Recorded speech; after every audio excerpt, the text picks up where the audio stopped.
Hello guys, അപ്പം നമ്മൾ വീട്ടിൽ വന്നിട്ട് ഫസ്റ്റ് ഡേ തന്നെ നമ്മൾ അമ്മാമ്മയുടെ വീട്ടിലേക്കാണ് പോണത്. അതായത് എളനാട്ടേക്ക് കേട്ടോ. ഓണത്തിൻ്റെ വീഡിയോയിലൊക്കെ കാണിച്ചിട്ടുണ്ട് അവരേനെ. അപ്പോൾ നമ്മൾ വീടിൻ്റെ തേപ്പാണ്, അപ്പോൾ പണി നടക്കുന്നുണ്ട്. അപ്പോൾ അവർക്ക് ചായയും കൂടിയിട്ടാണ് കേട്ടോ നമ്മൾ പോണത്. അപ്പോൾ ചായ കൊണ്ടുകൊടുത്തിട്ട് വേണം നമുക്ക് അങ്ങനെ എളനാട്ടേക്ക് പോകാൻ വേണ്ടിയിട്ട്. അപ്പോൾ തേപ്പ് പണിയിലാണ്.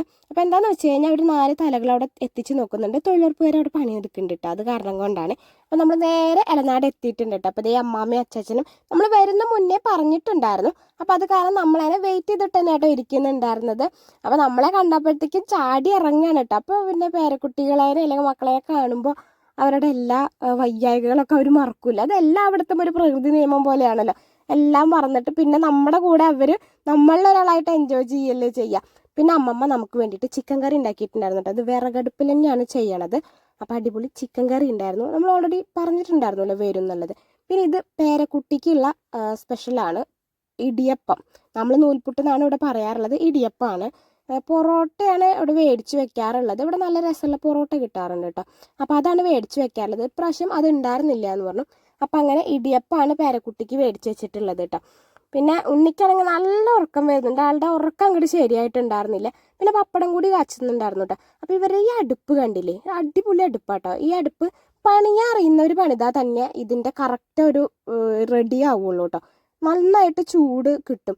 ഒരു വിറക് വെച്ചാൽ പോലും എന്താ പറയുക, ചോറൊക്കെ പെട്ടെന്ന് ആക്കിയെടുക്കാൻ പറ്റും. ഇവിടങ്ങളിൽ മൊത്തം ഇതുപോലത്തെ അടുപ്പാട്ടുണ്ടാവുക. നമ്മളവിടെ 3 കല്ല് വെച്ചിട്ടുള്ളതാണ്. പക്ഷെ ഇവിടെ ഇങ്ങനെ ഒരു വട്ടം ഇറക്കി വെച്ചിട്ടുള്ള ഒരു തരം അടുപ്പാണ്. പിന്നെ ഈ 2 നായ്ക്കളാണ് ഇവിടെ ഉള്ളത് കേട്ടോ. ഇത് അപ്പുറത്തെ വീട്ടിലത്തെയാണ്, പക്ഷെ ഇവിടുത്തെ എന്നുള്ള രീതിയിൽ തന്നെയാണ് കേട്ടോ. അപ്പോൾ ഇടിയപ്പം ഉണ്ട്, ചിക്കൻ കറി, പിന്നെ പപ്പടം, അതൊക്കെ കൂട്ടിയിട്ട് എന്താ പറയുക ഉണ്ണി കഴിച്ചു. ഞാൻ പിന്നെ ചോറാണ് കഴിച്ചത്. എനിക്ക് ചോറ് മതി. പലഹാരമൊക്കെ നമുക്ക് ഇഷ്ടം പോലെ തിന്നാൻ കിട്ടുന്നുണ്ട്. പിന്നെ ചിക്കനാണ് കിട്ടാത്തുള്ളൂ. അപ്പോൾ ഒരു ചിക്കൻ തിന്നാനുള്ള ഭയങ്കര ആക്രാന്തത്തിലാണ് ഞാൻ വീട്ടിലേക്ക് വന്നിട്ടുണ്ടായിരുന്നത്. പിന്നെ നമ്മൾ വരുമ്പോൾ കുറച്ച് സാധനങ്ങളൊക്കെ മേടിച്ചിട്ടുണ്ടായിരുന്നു. അതിൽ സീതപ്പഴം ഉണ്ടായിരുന്നു, കട്ട്ലേറ്റ് ഉണ്ടായിരുന്നു. അച്ചാച്ചന് പല്ലില്ല, അപ്പോൾ പല്ലില്ലാത്തവർക്ക് കഴിക്കാൻ വേണ്ടി കട്ട്ലേറ്റ് ആട്ടോ ഞാൻ മേടിച്ചു കൊടുത്തിട്ടുണ്ടായിരുന്നത്.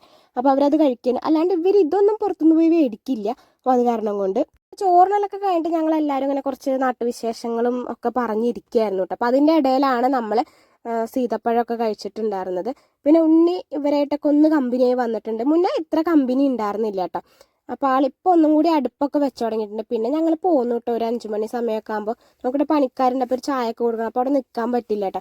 പിന്നെ അമ്മമ്മേനെ അറിയാമല്ലോ, എപ്പോഴും സങ്കടമാണ് നമ്മൾ വന്നു കഴിഞ്ഞാൽ. അപ്പോൾ അത്രയേ ഉള്ളൂ ഗൈസ്.